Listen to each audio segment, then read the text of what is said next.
Welcome to Where's Wendy? Welcome to episode 2 of my turkey series, 160 hot air balloons at sunrise. It was the most magical morning of my traveling life. The alarm went off at 4:30 in the morning. I run a horse farm. I am no stranger to early mornings, but there's a particular quality to a 4:30 alarm in a cave hotel in Central Turkey that makes you question briefly every decision that led you to that moment.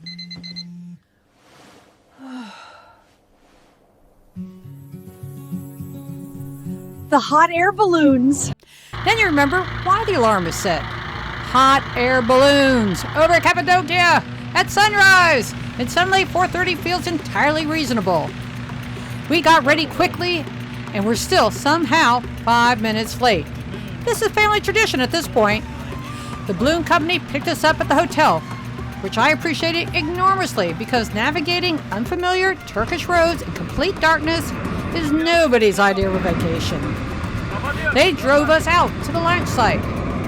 And this is where the morning began to turn to something I will never forget. In the darkness, spread across the valley floor, crews were filling 160 hot air balloons with air.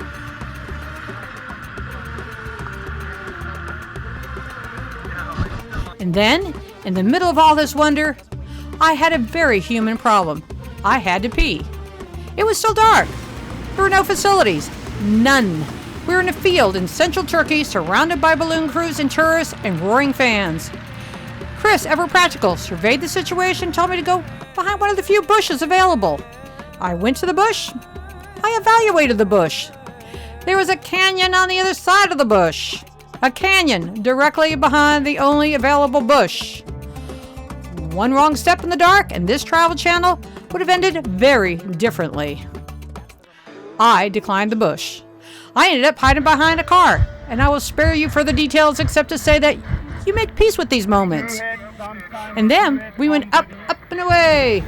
I have done a lot of things in my traveling life. I have floated in the Blue Lagoon. I have ridden horses through lava fields. I have watched the sunset over the Mekong. Nothing prepared me for Cappadocia from the air at sunrise. The balloons rising so gently you almost don't notice you have left the ground.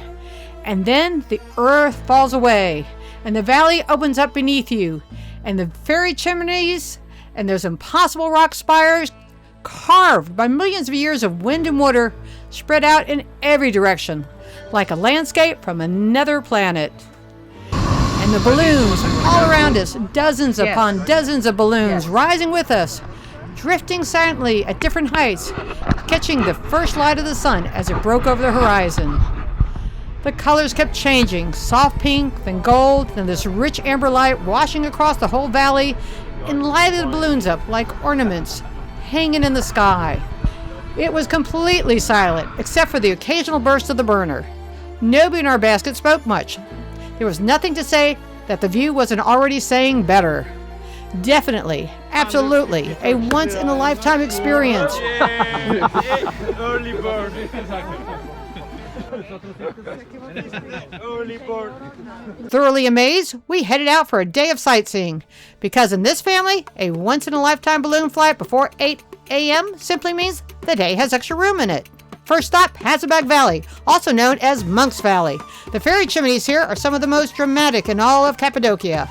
Tall, mushroom-capped towers of rock rising up out of the valley floor. And centuries ago, monks actually lived inside them. Here's a story that stuck with me, or was sold to me. The monks hid in these fairy chimneys, carving their cells high up into the rock to escape the people who kept seeking them out and wanting them to perform miracles. From Monk's Valley, we drove to Zelve Open Air Museum. Zelve was once a thriving community, an entire village carved into the hillsides.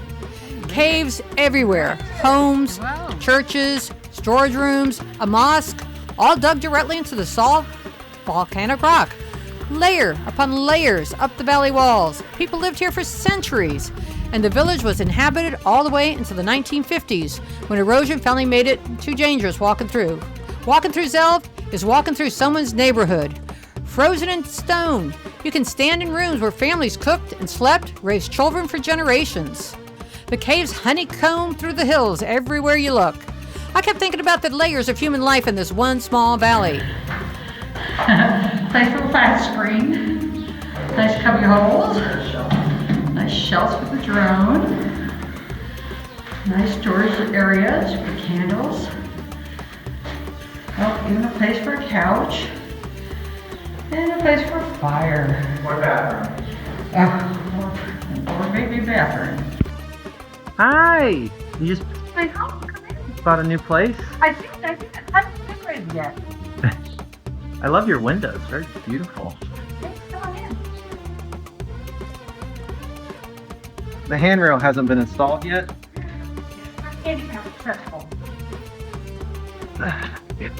By design.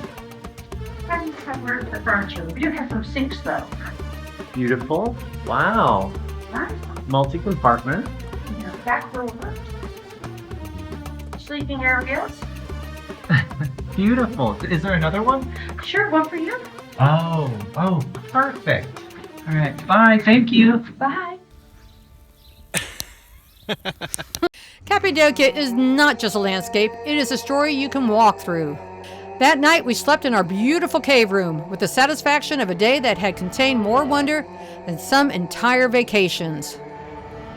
160 balloons at sunrise, a valley where monks hid from their own miracles, a stone village 1,000 years deep. Cappadocia was not done with us yet, though. The next morning we would go underground into a city carved 20,000 people deep into the earth. And then onto Rose Valley, where there is one extremely feisty horse with a strong opinion about my son. And I will see you there. If you enjoy these adventures, please like, subscribe, comment. There are 3 more episodes to go on this incredible trip through history. Thank you for watching.